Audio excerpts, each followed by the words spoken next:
Hi, ako dahil si Claudette. Nakapuyo din sa Norway, almost 15 years.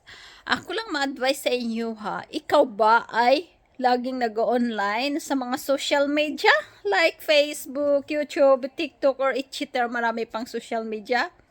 Lagi kang nag-online sa umaga, gabi, or hapon, or during your break free. Pero wala kang kinikita. Guys, ang ma-advise ko, gagamitin yung utak nyo, gagamitin ang isip at puso, mag-online ka malang na nasasayang oras mo na wala kang ginagamit, mabuti pang mag-digital business ka, mag-online business ka, kasi magkikitain ka. Ako, hindi nasasayang oras ko. Dati, ganun ako. Laging nag-online, galing nag-online sa mga social media.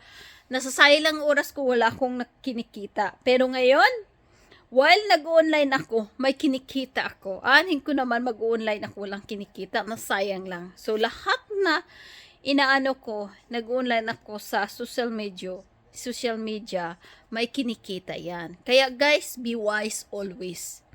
Kasi hindi lahat na panahon na magaling tayo, hindi lahat na panahon na malakas tayo, malusog tayo, na kaya nating lahat. Kaya always be wise, kasi marami tayong mga gastusin sa buhay, hindi lang yung pang sarili natin, pang pamilya din.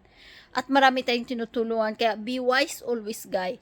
Sinasabi natin minsan, ay, ayaw ko ng social media, ayaw mo ng social media, pero lagi kang sa social media nakasubaybay. Ganon pa rin yun. Kaya always be wise, always be thinking what are you doing.